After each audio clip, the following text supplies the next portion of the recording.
If you haven't seen part 1 yet, go watch it, then come back and watch this one.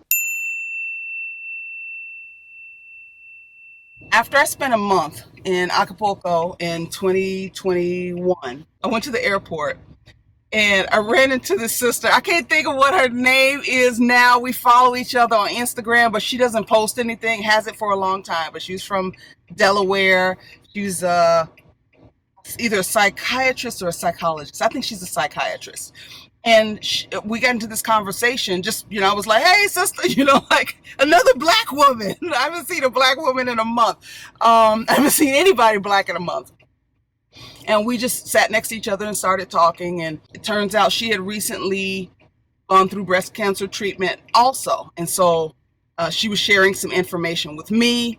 And we exchanged Instagram information. And, she was like, well, what are you doing here? What brought you to Acapulco for a month? I was like, sometimes I just need to get out of LA. Like it seems like traveling and going somewhere else, usually by myself, is the only way that I can clear my own head. And she said, sounds like you have porous boundaries.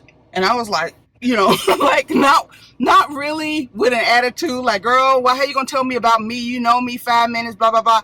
But more like, dang, you just read my mail, didn't you? Like you just got my number immediately, huh? I can say no. I can say no very well. So that is not my issue. I'm not moved by people being mad at me. I'm used to people being mad at me. I think when you're the eldest, you have to get used to people being mad at you, because if you're a parental proxy, you have to say no, get off of there. If you don't do this, I'm going to tell mama, I'm going to whoop you, whatever it is. And your siblings get mad at you. I'm used to it. I'm also a truth teller.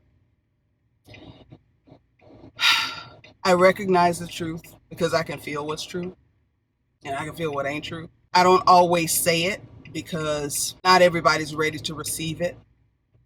Am I the right person to determine whether somebody is ready to receive it or not? Well, I mean, maybe not. Maybe I should just tell people regardless. Like, when people say, oh, I've been given a word from God to tell you X, Y, Z. All right, well, I mean, I guess if God told you to tell them, then that's what you're supposed to be doing. But I don't know if this is God or just a thing. I don't know. But I can feel what's true. Sometimes I make the determination that, you know what? I don't even interact with this person that often. I am not going to share that information, or this little bit of insight that I have. I'm not going to do that. If it's somebody that I'm close to and I know it'll be received in the spirit in which I give it, then I'll say, hey, this might be weird, but here, I want to share this with you. And they can do what they want. I'm not invested in what they do with that information. I have a hard time watching someone about to fall into a hole and me just sitting here going, well, it's a hole up there. I know it's a hole up there. They don't know it's a hole up there. See what happens, so that results in me giving unsolicited advice a lot of times. And I've been doing it forever. And in younger years, I didn't have as much grace or diplomacy, so I would just say things and let the chips fall where they may. Now, with more life experience, I know how to finesse it a little better. I can say things, even hurtful things, that I know the person won't want to hear, in a way that doesn't center my ego. It's really just heart-centered. It's really just like, hey, I don't want to be having this conversation any more than you do, but here's what I see. Now do with that whatever you will, because it's your life.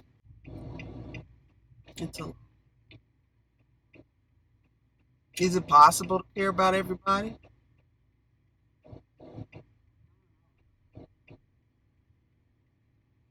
Yeah, I just want everybody to be okay. And that sounds really simple. Sounds childish. I just want everybody to be okay. It sounds very idealistic because not everybody's going to be okay. And some people's version of being okay involves them hurting or taking something from someone else, you know? So how can everybody be okay? Yeah, I don't know. It's something that early in life, as a child, I would think about. I would be awake at night, you know, just thinking about the state of the world and how I felt too sensitive to survive in it. I didn't know. Like I would be awake at night going, okay, when it's time for me to leave home and be out in the world, and I see people just being mean to each other, the world seemed like a dangerous place. How? I don't feel like I'm built for this. And you grow and you find ways to really self-defense mechanisms. You find ways to cope. Sometimes it's doing things to other people or, you know, a smart remark to somebody else before they can say it to you. You learn how to keep people at arm's length. You learn what you need to learn in order to survive. But over the last few years, I've noticed that changing with me. It's like, okay, a shedding of what I no longer need, trusting that God has given me everything that I need to survive and thrive, and then I'm going to be okay no matter what. I don't do things that I think are foolhardy, you know. Some people are thrill seekers in the sense that they're going to do bungee jumping and base jumping and parkour and all these things. I'm not doing that. I ain't doing that. I think if you want to do it, fine.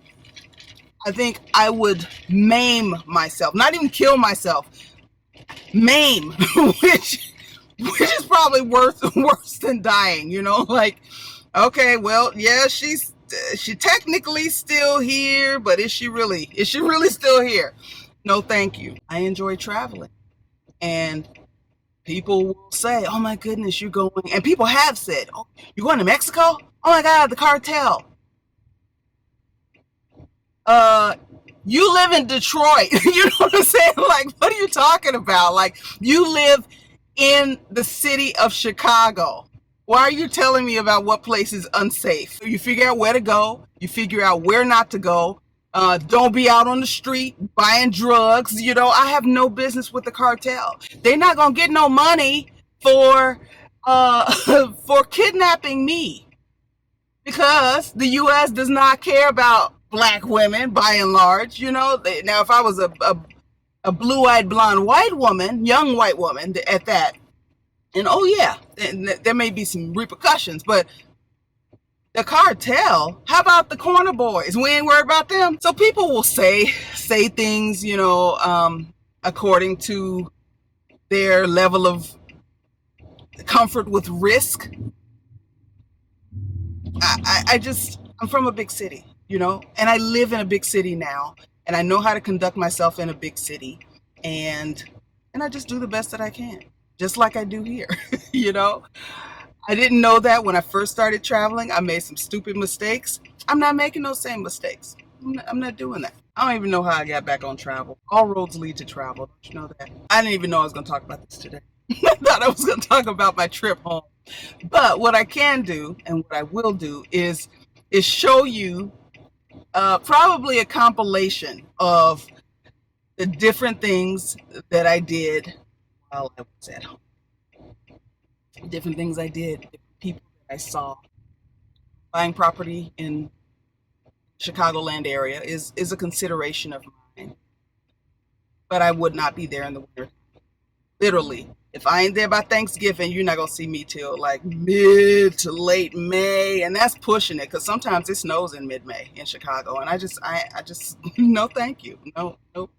Ain't about that life no more. I don't know if I would rent it out as Airbnb. I suppose that would be determined by what the property is, where it's located, you know, how is it set up. It would be cool to buy something and rent it out to a family member, but then I run the risk of a family member saying, hey, you know, I ain't got it this month. You know how it is.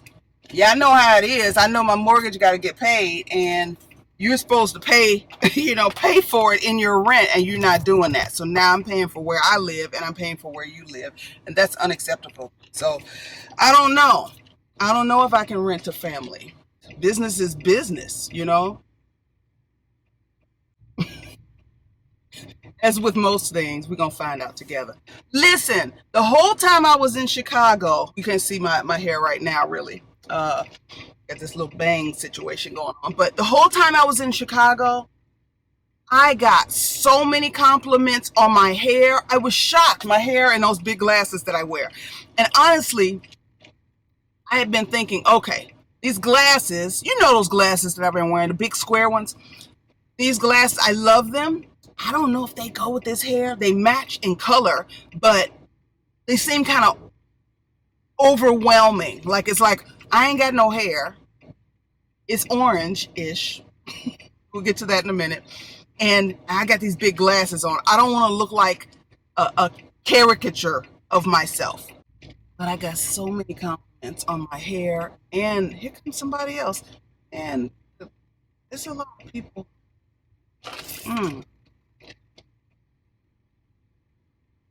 Have mercy. People struggling out here.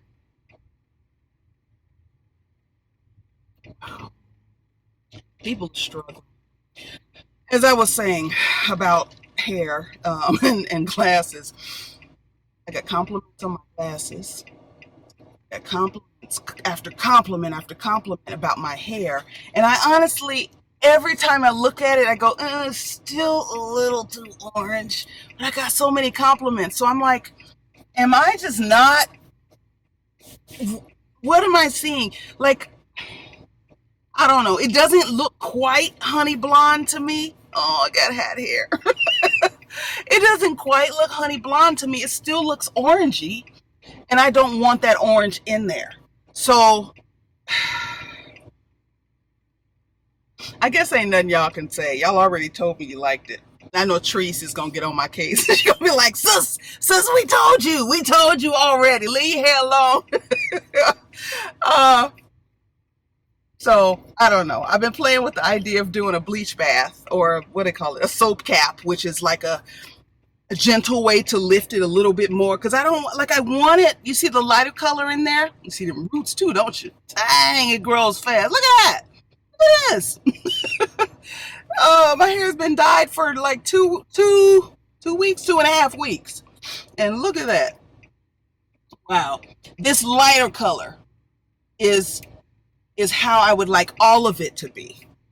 But this part, like this part right here, is orangey. And I ain't feeling it orange. I'm not feeling it. Okay, let me put this back on.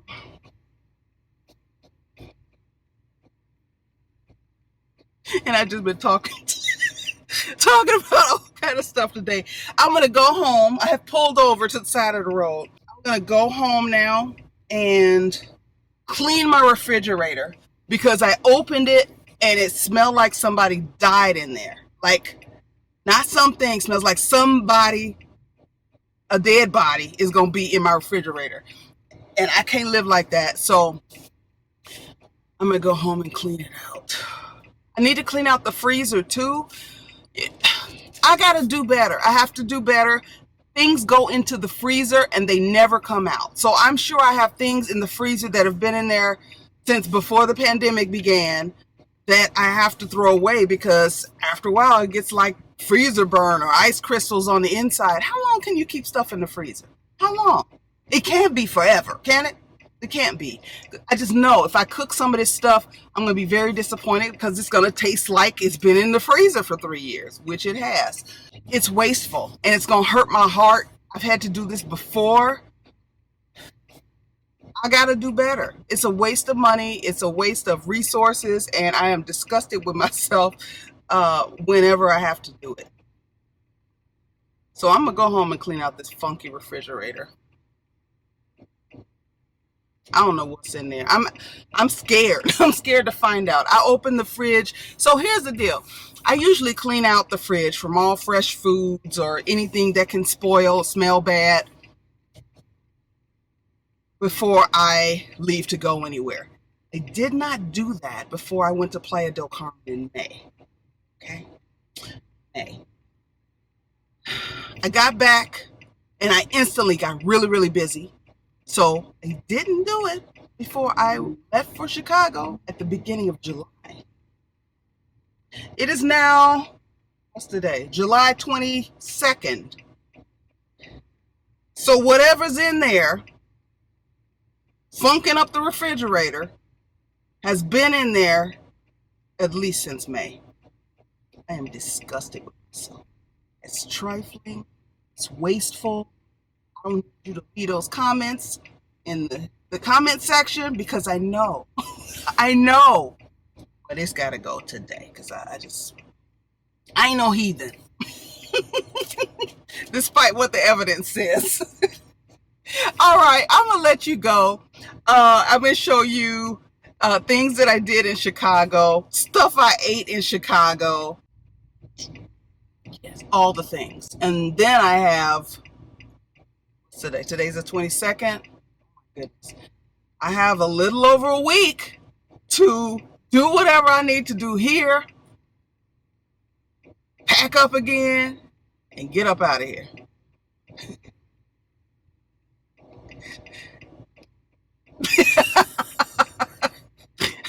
Snort laughing.